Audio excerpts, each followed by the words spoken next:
Hello students, class 10th एक और revision test को लेके मैं प्रथम द्विवेदी आप लोगों के सामने आया हूं। आप लोग इस समय अराउंड दिसंबर चल रहा है, सरफेस एरिया वॉल्यूम होप आप लोग कर चुके होंगे। काफी ज्यादा मतलब कैलकुलेशन बेस्ड क्वेश्चंस इस चैप्टर में आते हैं। तो इस चैप्टर के जो फार्मूले हैं काफी ज्यादा होते हैं। मिक्सिंग अगर क्यूब स्क्वायर मतलब क्यूब हो गया, सिलेंडर हो गया, कोन हो गया, इन सब के में अगर मिक्सिंग हो जाती है तो क्वेश्चन थोड़ा सा टफ हो जाता है। बट मिक्सिंग और टफ क्वेश्चन हम लेटर ऑन डिस्कस करेंगे। आज सिंपली हम कोशिश कर रहे हैं कि आप लोगों के फॉर्मूले रिवाइज हो जाएं। For that point of view आप लोगों के सामने मैं प्रथम द्विवेदी, लर्न विद जैनित गुरु, छोटा सा परिवार जो आप सबका है, इसके थ्रू एक रिवीजन टेस्ट अब तक 6 हम कंप्लीट कर चुके हैं। 7th रिवीजन टेस्ट को लेके मैं आप लोगों को कुछ क्वेश्चन सॉल्व करवाने वाला हूं। ठीक है, होप अब तक के जो 1 to 6 जो आपको रिवीजन टेस्ट दिए गए हैं वो आप लोगों ने कर लिए होंगे। किसी भी क्वेश्चन में अगर आप लोगों को डाउट आए तो बेझिझक हमें आप इन्फॉर्म कीजिए, कमेंट कीजिए, बताइए, ताकि हम उन क्वेश्चनों को दोबारा रिवीजन के तौर पे ले सकें। ठीक है, तो सीधे पॉइंट पे आते ही कुछ क्वेश्चन स्टार्ट करते हैं। चलिए फर्स्ट क्वेश्चन रीड करते हैं। Question number 1, the surface area of two sphere are in the ratio of 4:9, then the ratio of their volume। देखो बेटा, ऐसे क्वेश्चंस को करने के लिए सबसे पहले कुछ चीजों को ध्यान में रखना बहुत जरूरी है। ठीक है, सबसे पहले तो आपको ये याद रखना है कि हम किस चीज का वॉल्यूम या एरिया निकाल रहे हैं। तो यहां पर हमारा आ रहा है स्फीयर। उन्होंने आपको क्या दिया हुआ है? Surface area. अब एक मजेदार चीज आप सबको पता ही होगी कि टीएसए एंड सीएसए यानी टोटल कर्व सरफेस एरिया और कर्व सरफेस एरिया, ये दोनों ही स्फीयर के केस में क्या होते हैं? सेम होते हैं। ठीक है, तो मैं डायरेक्ट इस क्वेश्चन को सॉल्व कर रहा हूं। आप एक चाहें तो आप दो स्फीयर बना सकते हैं, जैसे एक स्फीयर ये हो गया, एक ये हो गया। इसकी रेडियस को मैंने r1 एज्यूम किया एंड ये हो गया आपका r2। ठीक है, ऐसे एक लाइन डाल दिया करिए ताकि बिल्कुल स्फीयर टाइप लगने लगे। ओके, सो इनका जो सरफेस एरिया है, यानी कि चाहे हम सी एस ए लें या टी एस ए लें, हम बेसिकली लेके चल रहे हैं surface area for first sphere. ठीक है, यानी कि इसको हम बोल रहे हैं S1। ठीक है, divided by surface area S2। इनकी फॉर्मूला क्या है? सरफेस एरिया का फॉर्मूला क्या है वो देखते हैं। 4 पाई r1 होल स्क्वायर। याद रखिएगा, कई बच्चे इस स्क्वायर की जगह क्यूब ले लेते हैं, तो आपको वो गलती नहीं करनी है। r2 square. अब आप इसमें कैंसिल कीजिए, 4 पाई से 4 पाई आपका कैंसिल हो गया।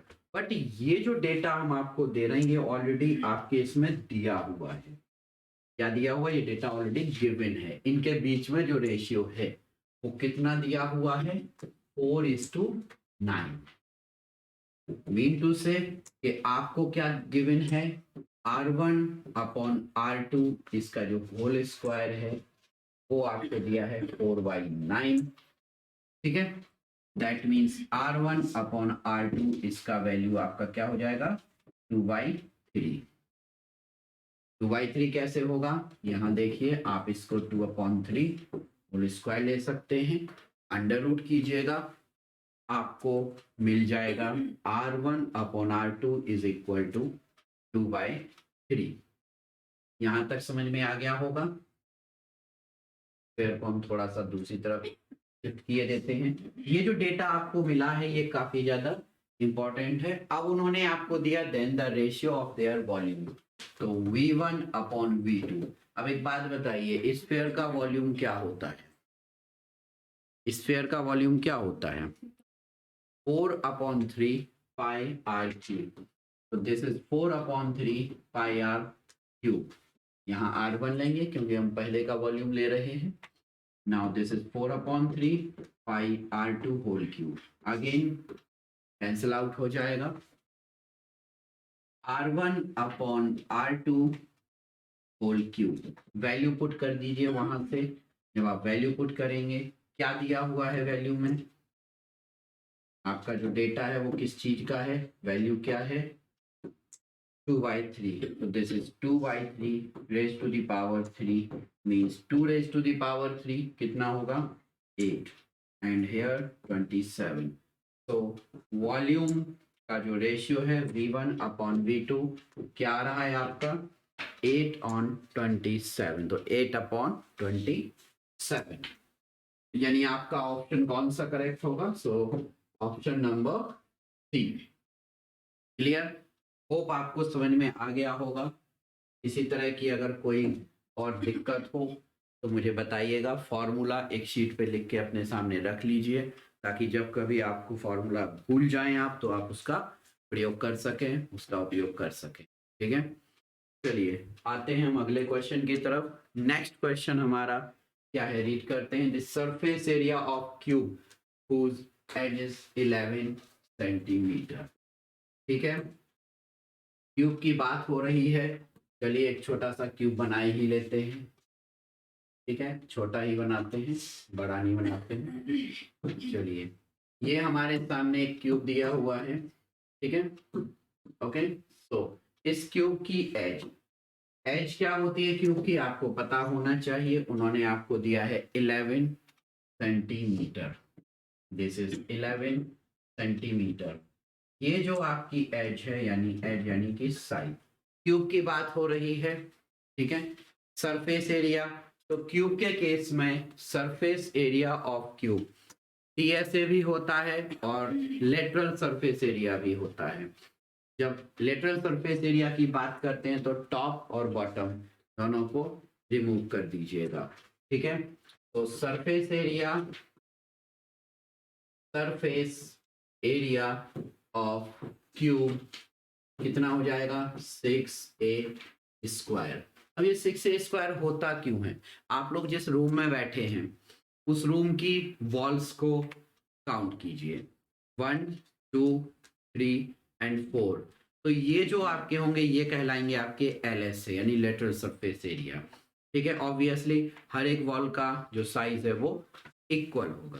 Now top and bottom again 2a², जब इनका आप एरिया ऐड करेंगे। ठीक है, तो इस तरीके से आपका ये 6a² आता है। नाउ यार 6 इंटू 11 होल स्क्वायर। ठीक है, अच्छा अब देखिए, बेसिकली आप लोग 11 का स्क्वायर करिए, उसको 6 से मल्टीप्लाई कीजिए। बट यहाँ मैं आपको एक ट्रिक समझाता हूँ, गौर से देखिएगा। इसको लिखिए 6 इंटू 11 इंटू 11। मैं चाहूँ तो 11 इंटू 11 को पहले मल्टीप्लाई करके और फिर 6 से मल्टीप्लाई कर सकता हूँ, बट मैं ऐसा नहीं करूँगा।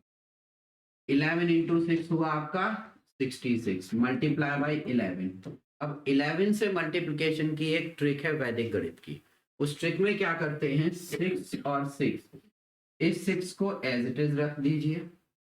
6 प्लस 6 कितना होगा? 12। 12 का 2 यहाँ लीजिए, 1 कैरी कर दीजिए और ये जो 1 है वो इसमें ऐड कर दीजिए।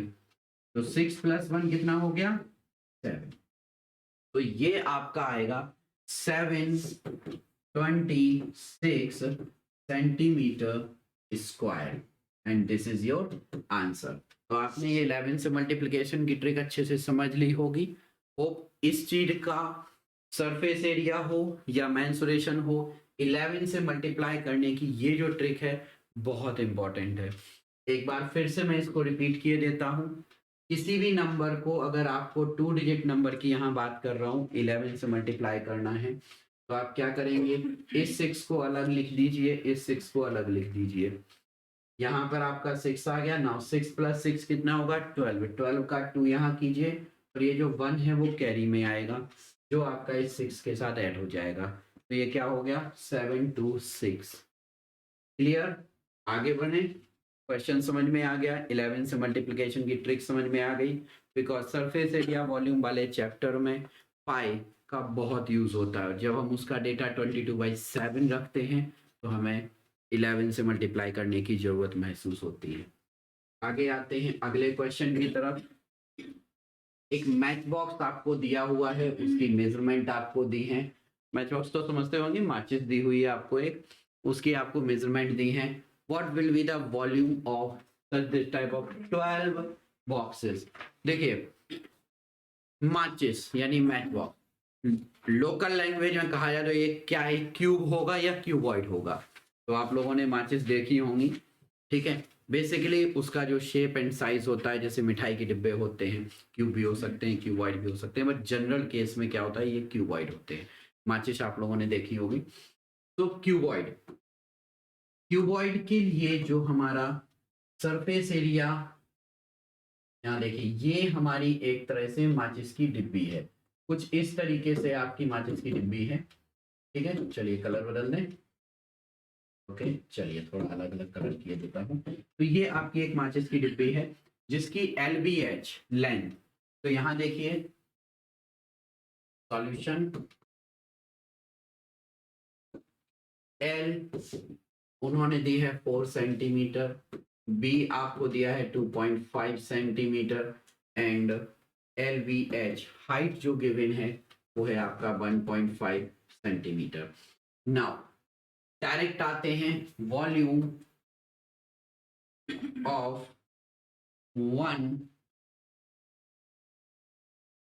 मैच स्टिक, ओके, या मैच, क्यों मैच बॉक्स। तो एक माचिस का जो वॉल्यूम है वो आपका आएगा LBH यानी volume of this cuboid.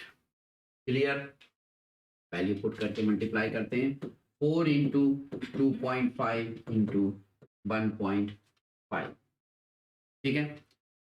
Okay, अब अगेन यहाँ आप लोग मल्टीप्लाई करने में दिक्कत का अनुभव कर रहे होंगे। आसान है, आप लोग कहोगे कि सर पहले 4 को 2.5 से मल्टीप्लाई किए देते हैं, फिर 15 से करे देते हैं, ठीक है। बट एक और चीज है, कैलकुलेशन को थोड़ा सा स्मार्टली करने की कोशिश कीजिएगा। इतने छोटे छोटे क्वेश्चन वीडियोस में कराने का पर्पज ही ये है कि हम कैलकुलेशन के बहुत फंडामेंटल जो स्टेप्स हैं वो आपको सिखा पाए, ठीक है। अब यहाँ पर देखिए मैं अभी सीधा यहाँ लिख रहा हूँ वॉल्यूम ऑफ 12, जो कि उन्होंने आपसे बोला 12 सच बॉक्सेस, ठीक है। तो इट मींस आपको 12 से मल्टीप्लाई करना है, ओके, 2.5 इंटू 1.5, ठीक है। कैलकुलेशन को थोड़ा आसान करने के लिए एक तरीका लगाते हैं, आपको समझाने की कोशिश कर रहा हूँ, समझ में आ जाता है तो आपको बहुत फायदा होगा। देखिए 4 और 25 इनको सबसे पहले आप मल्टीप्लाई कीजिए। डेसिमल को आप यहां से और यहां से हटाना चाहें तो हटा सकते हैं, बट मैं इस क्वेश्चन के लिए ये सजेस्ट आपको नहीं करूंगा ना। 2.5 को 4 से आपने मल्टीप्लाई किया यानी 25 को आप 4 से मल्टीप्लाई करेंगे तो 25 के 100 यानी कि 100 होगा। एक डेसिमल लगा है यानी कि इसकी वैल्यू कितनी आ गई, 10 आ गई। तो ये इसे आप क्या लिख सकते हैं, 12 इंटू 10.0 लिख सकते हैं। नाउ बेसिकली मैं कहूंगा कि आप सिर्फ इसको क्या लिखिए, 10 लिखिए। Now multiply by 1.5। अब अगेन आप कह रहे होंगे कि सर व्यर्थ का लंबा खींचे जा रहे हैं क्वेश्चन, कोई नहीं, मैं जो ट्रिक सिखाने की कोशिश कर रहा हूँ एक और कीजिए। 12 से 2 निकाल लीजिए और मल्टीप्लाई कर दीजिए इसमें, तो ये हो गया आपका 6 इंटू 10 इंटू 1.5 इंटू 2 कितना होगा, यानी कि ये हो गया आपका 3। क्लियर। अब देखिए कितना आसान हो गया आपका, 6 3 जा 18 और एक 0 आपका 10 का, तो ये हो गया आपका सेंटीमीटर क्यूब, यानी 180 सेंटीमीटर क्यूब। इस कॉन्सेप्ट को जो वैदिक गणित में बताया जाता है वो आपका कहलाता है डबलिंग और हाफ।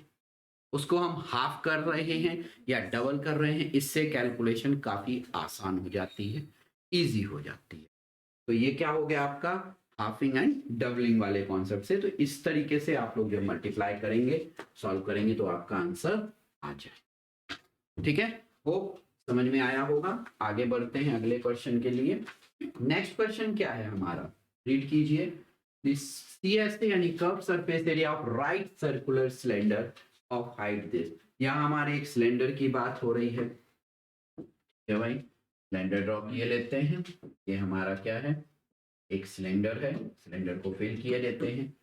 ठीक है, नाउ अब देखो बेटा, एक चीज आपको बताऊं, इन्होंने आपसे कहा है राइट सर्कुलर सिलेंडर।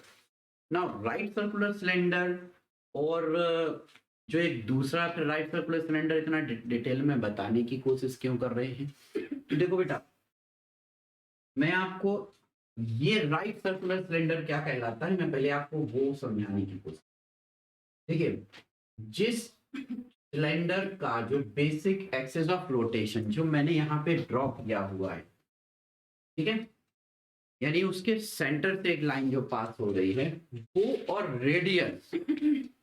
वो और रेडियस जब 90 डिग्री का एंगल बनाते हैं तो उसको कहा जाता है राइट सर्कुलर सिलेंडर।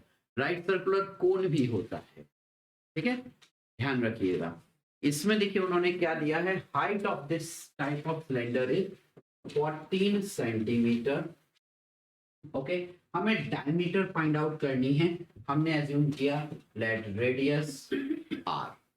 ठीक है, सॉल्व करते हैं। अब हमें क्वेश्चन अच्छे से समझ में आ चुका है। ठीक है, नाउ उन्होंने आपको दिया है CSA यानी कि curve surface area of this cylinder. Video blur हो चुका है। Okay, now CSA of cylinder कितना है आपका, 2 पाई r h। Value of h आपको गिवन है, कितना दिया हुआ है, 2 इंटू पाई का वैल्यू आप 22/7 कर दीजिए। अब मैंने 22/7 पाई का वैल्यू क्यों किया, बिकॉज मुझे जो हाइट दी है वो कितनी दी हुई है, 40। ओके, नाउ CSA का वैल्यू क्या हुआ, 88 सेंटीमीटर स्क्वायर। नाउ अब देखिए यहाँ पे इस 7 से इसको आपने कट किया, 2 टाइम्स आया। Now r is equal to 88 और डिवाइडेड बाय 2 इंटू 22 इंटू ये वाला भी 2 आ गया। क्लियर, यहां तक समझ में आ गया। 22 से इसको कट किया या इनको आपस में मल्टीप्लाई करके देख लीजिए। 22 से इसको कट किया तो ये 4 आया, इससे इसको कट किया 2 और 2 से 2 को कट किया तो आपका कितना आ गया, 1। तो रेडियस आपका आ गया है 1 सेंटीमीटर। ओके, अब हमें क्या फाइंड आउट करना है, डायमीटर। तो डायमीटर d यानी कि 2r which is equal to 1 into 2 यानी कि ट्वाइस ऑफ 2 सेंटीमीटर। तो इस तरीके से आप लोग इस क्वेश्चन को सॉल्व करें। चलिए आइए करते हैं अगला question. So this the question number 5। Question number 5 read कीजिए। Total surface area of cone of radius r/2। Radius आपको कोन का दिया है r/2 एंड लेंथ। अब देखो बेटा, यहाँ पर लेंथ 12 दिया हुआ है। ठीक है, तो ध्यान रखिएगा, यहाँ जो लेंथ है आपकी वो स्लैंट हाइट की तरफ इशारा कर रहा है। ठीक है, डायग्राम को थोड़ा सा सुंदर बनाए देते हैं, फिल करते हैं। ये हमारा क्या हो गया, कोन हो गया। कोन में जो ये आपको डेटा दिया हुआ है L12, वो आपका इसकी स्लैंट हाइट है। रेडियस ऑफ कोन यहां से लेके यहां तक की जो है वो r/2 है। ठीक है, ओके, चलिए क्या निकालना है हमें, TSA, total surface area. Total surface area यानी कि TSA क्या होगा, CSA क्या होता है कोन का, πr/l प्लस πr/l प्लस। अब देखिए, जो आपका कोन होता है, कोन में ऊपर की तरफ एक सर्कुलर पार्ट होता है, ठीक है। अब चूंकि वो सर्कुलर पार्ट है तो उसका एरिया क्या होगा, पाई आर स्क्वायर, ठीक है। अब आप इसमें वैल्यू पुट कर लीजिए, यहाँ पर आपका रेडियस है वो कितना दिया हुआ है, आर वाई, ठीक है, okay, plus pi r y 2 हो गया। अब देखिए एल कितना आपको दिया हुआ है, 2l प्लस पाई, आर का वैल्यू क्या हुआ, आर वाई 2 होल स्क्वायर, 2 से 2 आपका कैंसिल हुआ, ये क्या हो गया आपका pi r l plus pi r square upon 4, ये आपका टीएसए हो गया। बट ऑप्शन तो कोई मैच कर ही नहीं रहा है, अब ऑप्शन कैसे मैच कराएंगे, ठीक है भाई कॉमन लेके देख लेते हैं, पाई आर कॉमन लीजिए दोनों में, तो ये क्या हो गया एल प्लस आर बाई 4। अब देखिए ऑप्शन नंबर कोई मैच कर रहा है आपका, pi r l plus r by 4, ठीक है। यहाँ पर जब आप इस क्वेश्चन को सॉल्व करेंगे तो आपको एक चीज का ध्यान देना है, यहाँ उन्होंने इस क्वेश्चन ने आपको प्रॉपर्ली मेंशन नहीं किया है, बताया नहीं है कि ये जो 12 है वो लेंथ, स्लांट हाइट और हाइट दोनों में आप कंफ्यूज मत हो जाइएगा, ठीक है। वैसे ऑप्शन देख के लग रहा है कि यहाँ पर ये एच करने पे अंडर रूट आता है एंड ऑल, तो वो सब इसमें ऑप्शन में नहीं दिए हैं, तो ज्यादा टेंशन की बात नहीं, ठीक है। आते हैं अगले क्वेश्चन की तरफ। नेक्स्ट क्वेश्चन है the surface area of sphere of radius. काफी आसान क्वेश्चन है, जस्ट कैलकुलेशन वाले जो टर्म्स हैं, कैलकुलेशन वाले जो टर्म्स हैं हमें उन पे ध्यान देना है, ठीक है।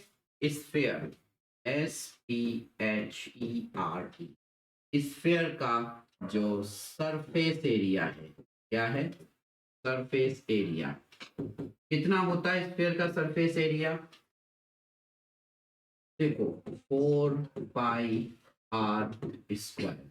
भाई एक स्फीयर बना लेते हैं, क्वेश्चन काफी छोटा सा है, नहीं कर रहा है, रेडियस डिफाइन किए देते हैं, ठीक है। तो ये क्या बन गया आपका स्फीयर बन गया, ठीक है। वैल्यू पुट कर देते हैं, यहाँ पर आपको रेडियस कितना दिया हुआ है, आर कितना है आपका 10.5 सेंटीमीटर, ठीक है, ओके।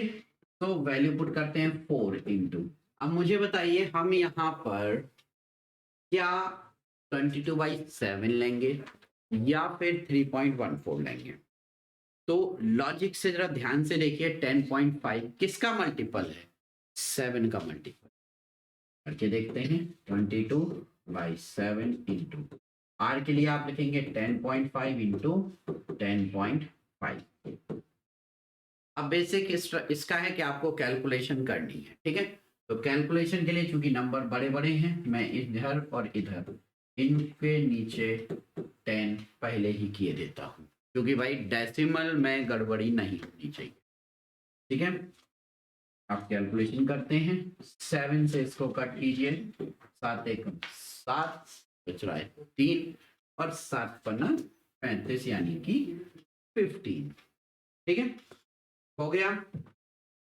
अब फिर से जरा कैलकुलेशन की तरफ ध्यान दीजिए, मैं जो कैलकुलेशन के स्टेप्स करने की कोशिश कर रहा हूं उन पे फोकस कीजिए। देखिए मैं इन 10 से काटा पीटी करके खत्म करने की कोशिश कर सकता हूं, लेकिन वो मैं नहीं करूंगा, ठीक है। देखिए अब मैं क्या कर रहा हूं, यहां आ गया आपका 15 आ चुका है, 15 में इधर से एक 2 लेके मल्टीप्लाई कर दीजिए और इसमें से एक 2 लेके इधर मल्टीप्लाई कर दीजिए, ठीक है। देखिए क्या करना है हमें, 2 into 2 into 2 into 11 into 105 into 15 whole divided by 10 into 10, clear ना, मैं 10 को हटा रहा हूं नीचे से, ठीक है। मैं सिर्फ उस स्टेप को आपको समझाने की कोशिश कर रहा हूं जिससे आप कैलकुलेशन से बचेंगे, कुछ नए तरीके सीखेंगे। ध्यान से देखिए, इस 2 को इससे मल्टीप्लाई किया तो देखिए क्या आएगा, 15 2 ज़ा 30, सिंपल। इस 2 को यहां मल्टीप्लाई किया तो कितना आएगा, देख लीजिए, इंटू 0 1 और 2, 105 मल्टीप्लाई बाई 2 कितना हो गया? 210। ठीक है, एक 2 हमारा ऑलरेडी बचा हुआ है, डिवाइडेड बाय 100। अब देखो मिल गए ना आपको जीरो, एक जीरो से एक जीरो और दूसरे जीरो से दूसरा जीरो हमने कट कर। अब ये हो गया हमारा 21 इंटू 3 टू ज़ा 6। नाउ 6 1 जा 6, 6 2 ज़ा 12। ये आपका आ गया कितना आया? 126 सेंटीमीटर स्क्वायर। ठीक है, रेडियस आपको दी है 10.5 सेंटीमीटर। हमने वैल्यू पुट की 4 पाई आर क्यूब, बट हमारा किसी से भी ऑप्शन मैच नहीं कर रहा है। देखना पड़ेगा क्या एरर हुई है। ठीक है, या हमने जो कैलकुलेशन की है उसमें कोई गड़बड़ी आई है। तो यस, हमारी कैलकुलेशन में एक गड़बड़ी आई है। हमने क्या किया है, 11 से मल्टीप्लाई नहीं किया है। आप लोग जरा देखिए, क्या हमने 11 से मल्टीप्लाई किया है? नहीं। ये हो गया 126 इंटू 11 इंटू 11। ये वाला जो 11 है वो हमारा मिस हो गया। मल्टीप्लाई बाय 11 कर दीजिए 126 से। नाउ 11 से मल्टीप्लाई करने की 3 डिजिट 4 डिजिट इसकी भी एक ट्रिक होती है। ठीक है, बट अभी हम लोग बिल्कुल सिंपल तरीके से मल्टीप्लाई करते हैं। 126, एक कम पीछे करके लिख दीजिए 126, तो दिस इज 6 8 3 और 1, यानी हमारा कितना आ गया? 1386 सेंटीमीटर, 1386 सेंटीमीटर स्क्वायर। और ये हमारा आंसर आ गया। कौन सा ऑप्शन है? ऑप्शन नंबर 1 करेक्ट है। तो इस वीडियो में हम लोगों ने एक दो टेक्निकल जो गलतियां हो जाती हैं वो भी करके देखी, 11 से मल्टीप्लाई करने की ट्रिक सीखी, डबल करके जीरोस जनरेट करना, कैलकुलेशन को आसान करने की कोशिश करना, इन सब के बारे में हम लोगों ने प्लान किया। सो आज के लिए इतना ही। मिलते हैं अगले वीडियो में अगले कुछ क्वेश्चंस के साथ। दिस इज RT7, इसके सारे क्वेश्चंस को कीजिएगा।